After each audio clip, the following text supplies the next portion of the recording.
Mahal kong Diyos, sangayon sa iyong kagandahang loob, mga kasalanan ko'y iyong bawiin, ayon din sa iyong pag-ibig sa akin. Sa ngalan ng Ama at ng Anak at ng Espiritu Santo, Amen. sumainyo ang Panginoon At sumaiyo rin. upang tayo maging marapat sa misang ito, halina't magsisimuna para sa ating mga kasalanan. Tayo pong lahat, inaamin ko sa makapangyarihang Diyos At sa inyo, mga kapatid, na lubha akong nagkasala sa isip, sa salita at sa gawa, at sa aking pagkukulang. Kaya sinasamo ko sa mahal na Birheng Maria, sa lahat ng mga anghel at mga banal, at sa inyo, mga kapatid, na ako'y panalangin sa Panginoong ating Diyos. Kaawaan tayo ng mapagmahal na Diyos, patawarin sa ating mga sala, at patnubayan hanggang sa buhay na walang hanggan. Amen. Panginoon, kaawaan mo kami. Panginoon, kaawaan mo kami. Kristo, kaawaan mo kami. Kristo, kaawaan mo kami. Panginoon, kaawaan mo kami. Panginoon, kaawaan mo kami. Yumuko tayo, maaring ibulong sa Panginoon ang ating intensyon. Pagdasal natin ang mga tumutulong sa ating simbahan. Dasal natin ang mga may sakit at ang mga nag-aalaga sa kanila. Dasal natin ang kapayapaan sa mundo. Manalangin tayo.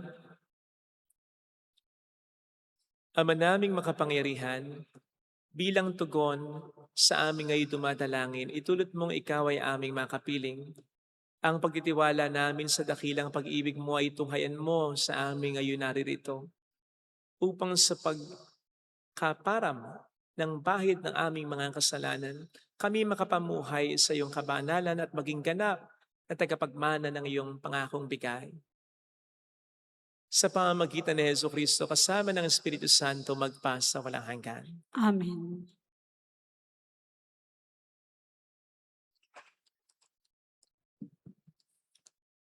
Ang salita ng Diyos mula sa aklat ng Henesis. Noong mga araw na iyon, nagpatira pa si Abram. Sinabi pa sa kanya ng Diyos, "Ito ang aking tipan. Ikaw ay magiging ama ng maraming bansa. Hindi na Abram ang itatawag sa iyo, kundi Abraham, sapagkat ginagawa kitang ama ng maraming bansa. Pararamihin ko ang iyong mga inapo at magtatatag sila ng mga bansa at may magiging hari sa kanila. Tutuparin ko ang aking pangako sa iyo at sa iyong lahi, at ako ang magiging Diyos niyo habang panahon. Ibibigay ko sa inyo ang lupaing ito na inyong tinitirahan ngayon. Magiging inyo na ang buong lupain ng Kanaan habang panahon, at ako ang magiging Diyos ninyo. Kayo naman ay dapat maging tapat sa ating tipan, ikaw at ang iyong lahi." Sabi pa ng Panginoon kay Abram. Ang salita ng Diyos. Salamat sa Diyos. Nasa isip ng may kapal ang tipan niya kailanman. Nasa isip ng may kapal ang tipan niya kailanman. Siya ay hanapin at ang kanyang lakas ay siyang asahan. Siya ay hanapin upang mamalagi sa kanyang harapan. Ating gunitain ang kahangan niyang mga gawa, ang kanyang paghatol, gayon din ang kanyang ginawang himala. Nasa isip ng may kapal ang tipan niya kailanman. Ito'y nasaksihan ng mga alipit anak ni Abraham, gayon din ang lahat ng anak ni Jacob na kanyang hinirang. Ang Panginoong Diyos ay ang Panginoong siyang ating Diyos. Sa kanyang paghatol ay nasasaklaw buong sansinukob.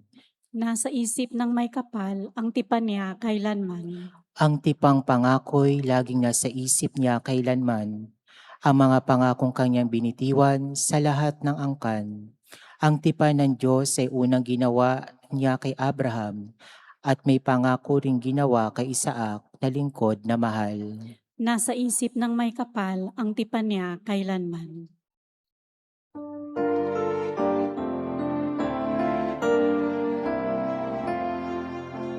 Di ba't sadyang may kapang sarili, dapat haina ng pagsisilbi at mamangha, ligaya'y dadalisay pag sa kapabuhay mo ay naalay. Bawat galing gamitin sa paglingap, laging damhin kung may naghihirap. At tandaan, ganyang pagmamahalan, unang-unang atas ng kabanalan.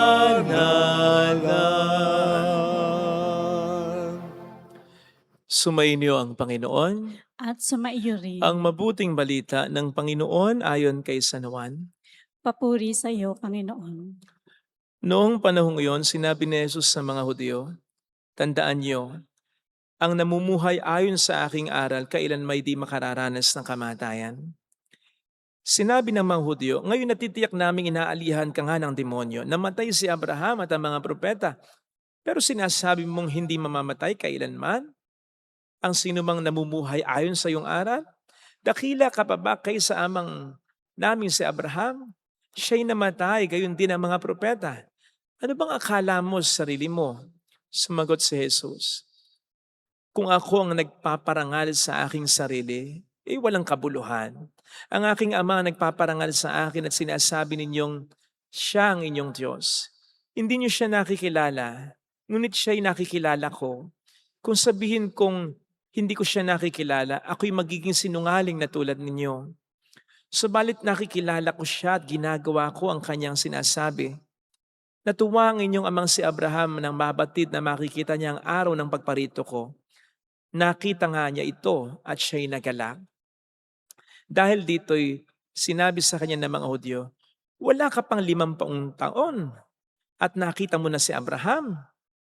Sumagot si Jesus, "Sinasabi ko sa inyo, bago ipinanganak si Abraham, ako na." Dumampot sila ng bato upang siya'y batuhin, ngunit nagtago si Jesus at lumabas ng templo. Mga kapatid, ang mabuting balita po ng Panginoon. Pinupuri ka namin, Panginoong Hesukristo. Welcome sa Our Lady of Lazaret Quasay Parish, kung saan ayos lang pong umiyak at samahan tayo ng mahal na ina sa pag-iyak at sa pagdarasal upang maging maayos ang lahat. Sino po dito ang gustong mamatay? Taas ang kamay. Indeed, mahirap man ang buhay, gusto pa rin natin ang patuloy na mabuhay. Ayaw nating mamatay. Takot tayo sa kamatayan. Sa katunayan, ayaw nating pinag-uusapan ng kamatayan kahit biruan lang at kung kinakailangang banggitin. Hindi niyo po ba napapansin na gumagamit pa tayo ng iba't ibang mga pahaging? Sumakabilang buhay, yumao, pumanaw. Parang hirap tayong sabihin ng diretsyo na namatay na ang isang tao. Sa Ingles, ganun din. She passed away. He's gone. We lost him. Pero sa kabila ng katotohanan na ayaw natin ng kamatayan, gusto nating mabuhay, kung bakit hanggang ngayon, hindi pa rin natin ito nagagawa ng paraan. Kahit gaano na katalino, kahusay ng tao, wala siyang maimbentong paraan para solusyonan ang kamatayan. Ang basic na dahilan ay sapagkat hindi naman ang tao ang siyang may bigay ng kanyang buhay. So hindi rin ang tao ang may hawak ng kanyang buhay, ang Diyos lang. Kaya ang Diyos lang ang makababawi at makadudugtong ng buhay. Yan po ang sinasabi ni Kristo bilang katotohanan sa kanyang sarili. Siya ay Diyos na pwedeng magdugtong at po pwedeng bumawi ng buhay ng tao. Ang sabi niya ay hindi makararanas ng kamatayan ang sa kanya'y naniniwala at sumusunod. Something na very strange, very foreign. Kung hindi man ay nakasuso ka para sa mga Hudyo. Sapagkat hindi lamang sa nile-level ni Kristo ang sarili niya sa pagiging Diyos, kundi dahil wala pa silang nakitang ganito.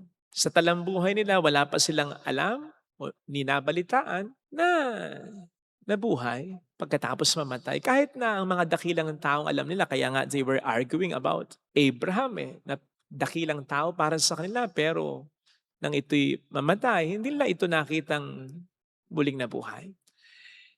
Bagay na maintindihan mo kahit papaano para sa mga Hudyo dahil sabi ko nga, very foreign, very strange para sa kanila ito. Pero hindi pa rin po pwedeng maging excuse o magandang dahilan sapagkat pirmis namang sinasabi ni Jesus ang katotohanan tungkol sa kanyang sarili na siya'y Diyos na totoo at napatunayan niyan sa mga gawa ng mga milagro at himala na ginawa niya. Kaya hindi po pwedeng maging excuse na hindi sila maniwala dahil pinapaunawa naman sa kanila ni Jesus na siya'y Diyos. Kaya bilang Diyos, may kakayanan siyang gawin ito na talagang magdugtong ng buhay ng tao. Ang mas dapat tanungin ay tayo. Tayo na sigurado ng Diyos si Jesus. Si Jesus ang nagsabing siya ang buhay.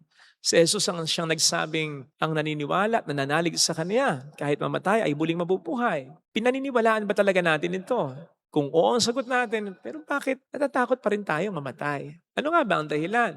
Hindi natin maiwan ang mundong ito? So gusto natin lagi tayo na lang nandito? Sige nga, gusto niyo? Gusto niyo ba yun? Kaya nga po siguro nabuo yung expression na biro kapag may nagbe-birthday, mabuhay ka hanggat gusto mo. Because in our hearts, in the depths of our hearts, alam natin, hindi tayo kontento sa ganitong buhay na meron tayo. Ayaw natin na mabuhay ng walang hanggan na ganito. Sapagkat sabi nga sa banal na kasulatan, God has planted eternity into our hearts. Meron tayong pangangailangan sa walang hanggan at hindi matutugunan ng buhay dito sa mundo yan. So, bakit nga ba tayo sa totoo lang natatakot sa kamatayan? Sapagkat hindi ba talaga natin kayang iwan ang mundong ito? O sa totoo lang ay hindi natin alam kung saan tayo paroroon pagkatapos ito? Sapagkat sa tanong na mabubuhay nga ba tayo pagkatapos ng buhay na ito sa mundo, ang sagot ay oo. Inasmuch as may kaluluwa tayo na kapag namatay ang ating katawan ay humihiwalay ito, buhay ito. Kaya nga ang tawag natin sa bangkay ay mga labi, remains. Yun yung katawang naiwan sapagkat buhay ang kaluluwa niyan. Yun nga lamang, hindi natin alam kung saan ito pupunta. Kung ito'y mapupunta ng langit, edi ito'y patuloy na mabubuhay. Pero kapag ito'y napunta ng impyerno, araw-araw ito sa loob ng walang hanggan na panahon ay mamamatay. May kwento nga po tungkol sa isang lapida daw dati sa England na may nakasulat na mga words na ganito. Stranger, pause as you pass by. As you are now, so once was I. As I am now, so you will be. And so prepare for death and follow me. May rhyme na makatotohanan pa sapagkat basically ang sinasabi nung nasa lapida, mamamatay ka rin. Pero mas maganda yung sinulat nung isang stranger na nakabasa nito sapagkat hindi lamang may rhyme, kundi makatotohanan din. Ang sabi niya bilang sagot sa statement na ito, to follow you, I am not content until I know which way you went. Sa madaling salita, oo, sa kamatayan, susundan talaga kita. Pero gusto ko munang malaman saan ka napunta. Indeed, mga kapatid, mahirap naman talagang harapin ang katotohanan ng kamatayan dahil hirap tayong iwan ang mundong ito at hindi rin natin alam ang ating paroroonan pagkatapos nito. Pero kung malalaman natin na mas magandang dihamak sa buhay na ito ang buhay sa kabila na naghihintay sa atin, hindi man mawala ng lubusan ay mababawasan ng malaki ang takot natin sa kamatayan. At binibigyan nga po tayo ng Panginoon ngayon ng kapangyarihan para dyan. At yun ay kung siya'y ating pananaligan at susundin lamang. Sa gayon, makikita natin ang kamatayan sa lente ng ating pananampalataya. Sa pananampalataya natin kay Kristo na Diyos na totoo at muling nabuhay at magkakalob sa atin ng buhay. Sabi nga po ng isang French philosopher na si Jean Paul, life is a sea between B and D. Kasi nga po sa alphabet, di ba, ang letters B and D ay napapagitnaan ng C. So, para sa kanya, life is a C between B and D. And that stands for life is a choice, C, between birth and death. Sa pagitan nga daw po ng kapanganakan at kamatayan natin, nandoon yung mga pagpili na ginagawa natin, our choices. Pero sana yung choice natin ay maging laging big C, si Jesus Christ. Sumunod tayo sa Kanya, sumampalataya tayo sa Kanya. Sa gayon, titingnan natin ang buhay na ito at ang kamatayan sa mata ng pananampalataya natin sa Kanya upang hindi natin panghinayangan masyado ang buhay na ito, upang hindi tayo mapako dito at nang sa gayon ay hindi rin po natin katakutan ang kamatayan o ang buhay pagkatapos nito.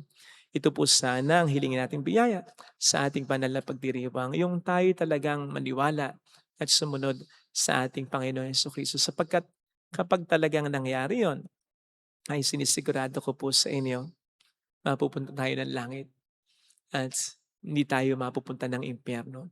At kapag tayo napunta ng langit, siguradong masasabi natin, sayang, sana, dati pa ako namatay.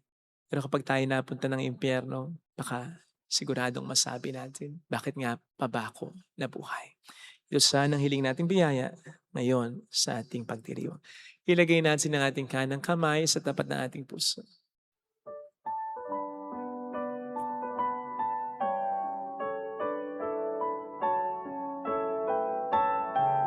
Awitin natin. Alam kong may magagawa ang Diyos.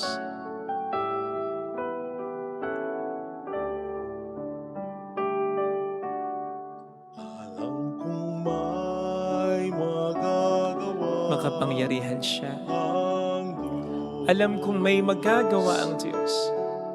Alam kong may Walang imposible sa Kanya. magagawa ang Diyos. Kung ako'y magtatapat, Kung ako'y magtatapat sa Kaniya'y maglilingkod, sa Kanya'y maglilingkod, alam kong may magagawa ang Diyos. may magagawa ang Diyos. Alam kong diringgin ng Diyos ang samo ko, Alam kong di sapagkat anak niya ako. ng Diyos ang samo ko. Alam kong diringgin ng Diyos ang samo ko, Alam kong diringgin ng Diyos sapagkat alam niya ang pinagdaraan. samo ko. Kung ako'y magtatapat, Kung ako'y magtatapat sa Kaniya'y maglilingkod, sa Kanya'y maglilingkod, alam kong diringgin ng Diyos ang samo ko. diringgin ng Diyos ang samo ko. Pumikit tayo. Panginoon, tulungan mo po kaming maunawaan na bilang lang at limitado lamang ang itatagal ng aming buhay dito sa lupa.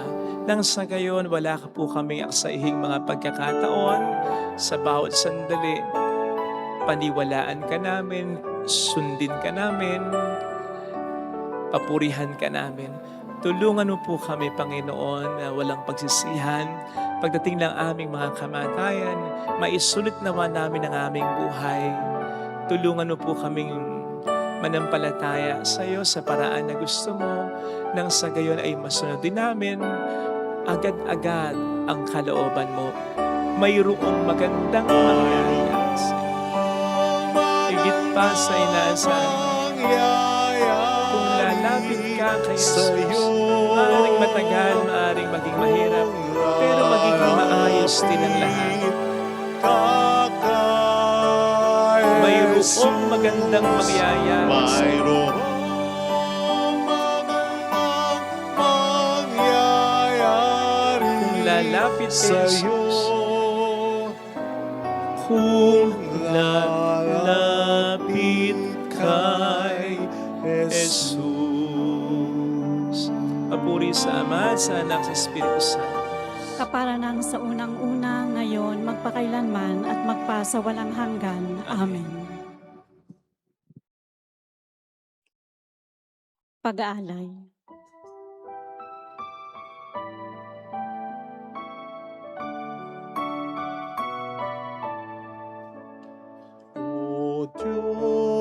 Diyos, narito ang tanging alay ko at sa kamay mo inihandog ko alak at tinapay aming pinagpaguran maging aming buhay tanging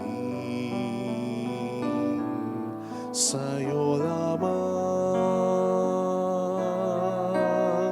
tanging sa'yo lamang.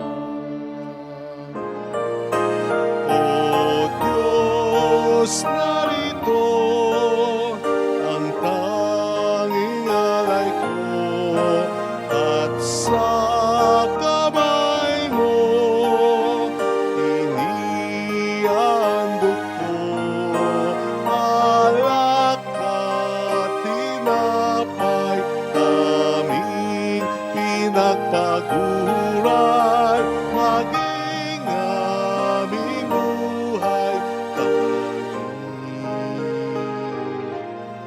sa'yo lamang,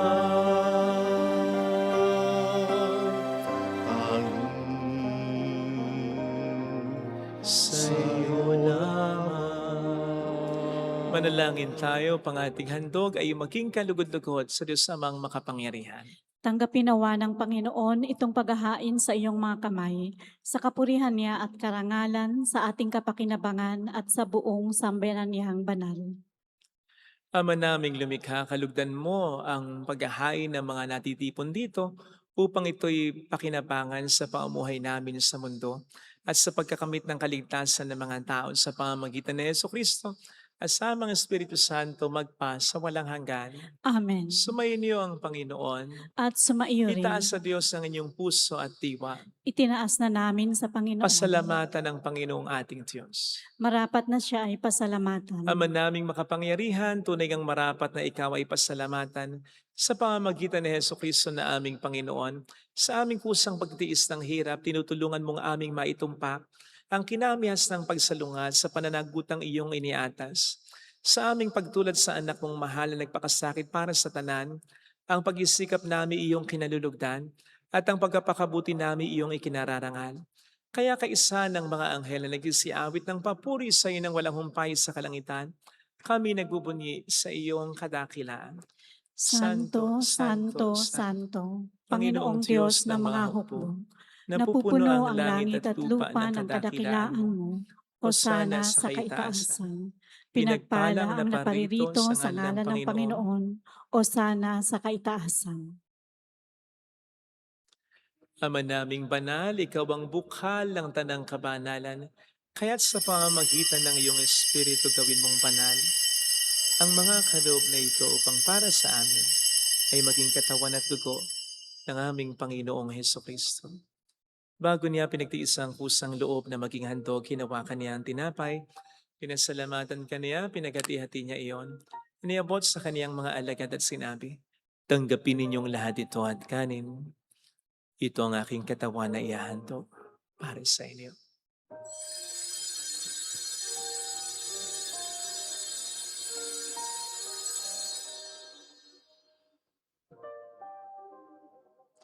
Gayun din naman nang matapos ang hapunan, nawakan niya ang kalis. Muli kaniyang pinasalamatan, inabot niya ang kalis sa kaniyang mga alagad at sinabi, "Tanggapin ninyong lahat ito at inumin. Ito ang kalis ng aking dugo ng bago't walang hanggang tipan. Ang aking dugo na ibubuhos para sa inyo at para sa lahat, sa ikapagpatawad ng mga kasalanan. Gawin niyo ito sa pag-alala sa akin."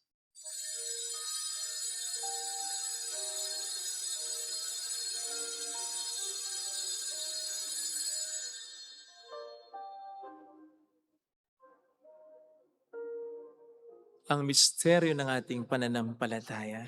Si Kristo'y namatay, si Kristo'y nabuhay, si Kristo'y babalik sa wakas ng panahon. Ama, ginagawa namin ngayon ang pagkalaala sa pagkamatay at muling pagkabuhay ng iyong anak.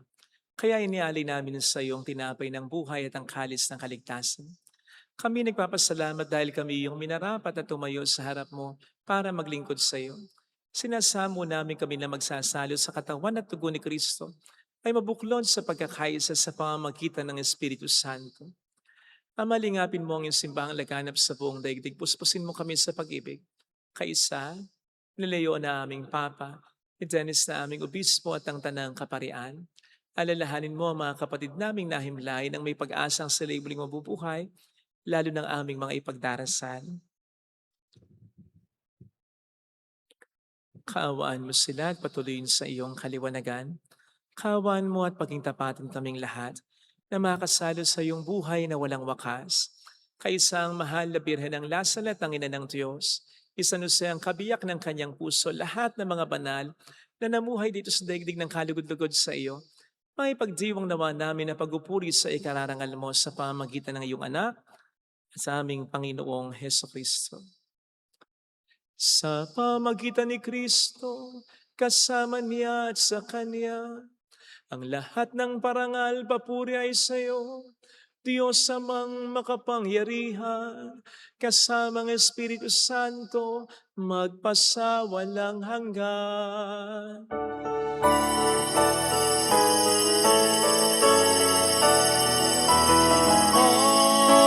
Amen, amen.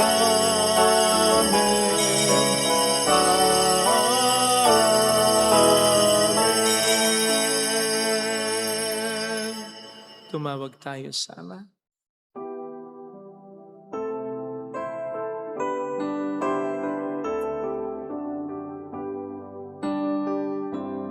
Ama namin, sumasalangit ka, sambahin ang ngalan mo, mapasa amin ang kaharian mo, sundin ang loob mo, dito sa lupa, mananang sa langit. Bigyan mo kami ngayon ng aming kakanin sa araw-araw. At patawarin mo kami sa aming mga sala, para na pagpapatawad namin sa nagkakasala sa amin. At huwag mo kaming ipahintulot sa tukso, at iadya mo kami sa lahat ng masama. Iniling namin kabiadya sa lahat ng masama, pagkalooban ng kapayapaan araw-araw, iligtas sa kasalanan, samantalang aming pinaghahandaan ang dakilang araw ng pagpapahayag ng tagapagligtas namin sa Heso Kristo. Sapagkat iyo ang kaharian, ang kapangyarihan at ang kapurihan magpakailanman. Amen. Panginoong Heso Kristo, sinabi mo noon, sinasabi mo rin sa amin ngayon, kapayapaan ang iniiwan ko sa inyo, aking kapayapaan ang binibigay ko. Tunghayin mong aming pananampalataya, huwag ang aming pagkakasala. Pagkalooban mo kami ng kapayapaan at pagkakaisa sa iyong kalooban, kasama ang Espiritu Santo magpasa walang hanggan. Amen. Ang kapayapaan ng Panginoon ay sumainyo daw ang lahat. At sumaiyo rin. Magbigayan tayo ng kapayapaan sa isa't isa. Kapayapaan po. Peace be with you. Kordero ng Diyos na nag-aalis Nag-aalis ng mga kasalanan ng sanlibutan, maawa ka sa amin. Kordero ng Diyos na nag-aalis ng mga kasalanan ng sanlibutan, maawa ka sa amin. Kordero ng Diyos na nag-aalis ng mga kasalanan ng sanlibutan, ipagkaloob mo sa amin ang kapayapaan. Narito sa harap natin ng Panginoon ang ating buhay at kaligtasan. Palad tayong inaanaya. Panginoon, hindi ako karapat-dapat na magpatuloy sa iyo, ngunit sa isang salita mo lamang ay gagaling na ako.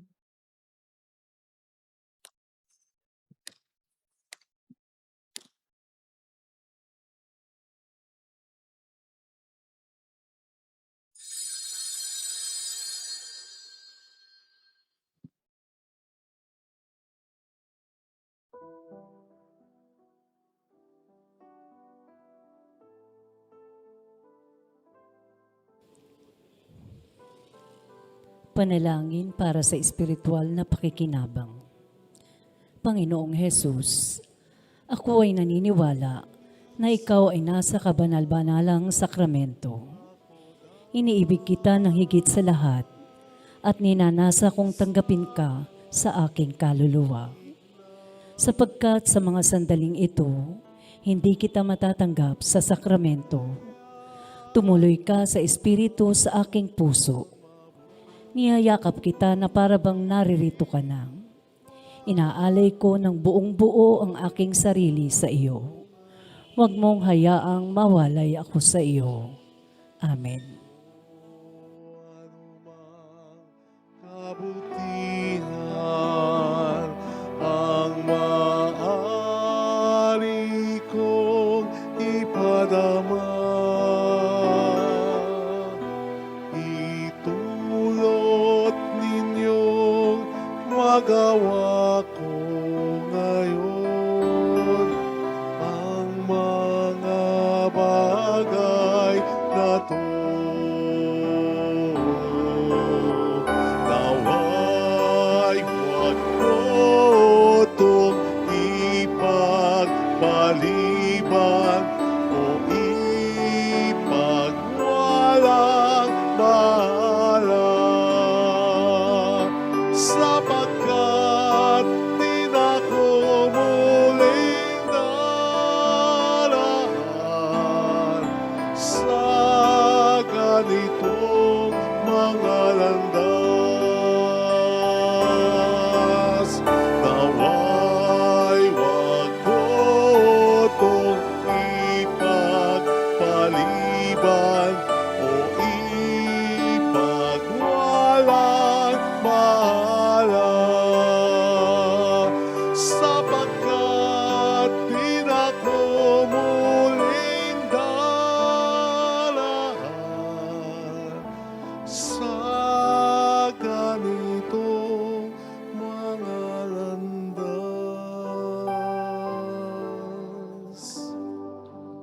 Manalangin tayo. Ama naming mapagmahal, kaming iyong pinagsalo sa iyong piging na banal, ay lumuluhog sa iyong pagmamahal upang kaming tumanggap ng banal na pakikinabang ay maging mga kasalo sa buhay na walang katapusan. Sa pamamagitan ni Jesucristo kasama ang Espiritu Santo magpasa walang hanggan. Amen. Holy God, Holy Mighty One, Holy Immortal One. Have mercy on us and on the whole world. Holy God, Holy Mighty One, Holy Immortal One. Have mercy on us and on the whole world. Holy God, Holy Mighty One, Holy Immortal One. Have mercy on us and on the whole world. Jesus, King of Mercy, We trust in you. alalahanin. Alalahanin, o mahal na Birhen ng Lasalet, ina ng pag-asa. Ikaw ang nagpaalala sa aming magbalik loob sa Ama. Ito ang nagpapatunay na ang kagandahang loob mo'y nanatiling busilak. Sa pag-aaruga mo sa amin, tungkulin mo'y tinupad. Sa paanan ni Kristo'y itinuring mo kaming mga tunay mong anak. Kaya ninais mong ni isa'y huwag mapahamak. Maging sa iyong walang tigil na pananalangin, pati luhay pumatak. Huwag namang mawala ng saysay ang iyong paghihirap. Hiling nawa namin sa iyo, o aming inang liyag, na matapos ang pakikibaka namin sa mundong ito at sa pananatili naming tapat kay Kristo. Sa kapurihan mo'y makibahagi kaming ganap, upang kung nasaan ka ngayon ay maparoon din kaming lahat, at ang kaganapan ng kaluwalhatian ng Diyos Amay tuluyang matupad siya nawa. Mahal na Birhen ng Lasalet, tagapagkasundo ng mga makasalanan. Ipanalangin mong walang patid kaming mga dumudulog sa iyo. Maraming pong salamat sa inyong pakikisa at sa mga tulong na binibigay ninyo na nagiging dahilan para marami din po tayong matulungan, lalo na po ngayon na mahirap ang buhay. Salamat po, ang Panginoon na po lagi ang bahala sa inyo. Yun po ang lagi naming dasal dito. Thank you. Salamat. Sumainyo ang Panginoon. At sumaiyo Palain rin. kayo kasama ang ating pamilya na mapagmahal na Diyos, ng Ama at ng Anak at ng Espiritu Santo. Amen. Umayo tayo sa kapayapaan ni Kristo. Salamat sa Thank you. Diyos.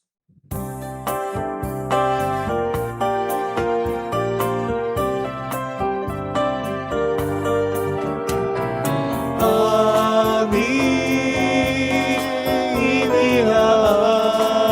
iniaalay ang pag-ibig na walang kapantay. Okay, sarap mabuhay kung may nagmamahal, pagmamahal na tunay at laging dalisay. Ang birhen kong umibig ay walang sintamis, pagsintang sa kalinis sa iyo hanggang langit. O Birhen, Birheng mahal, sa awit at sa dasal,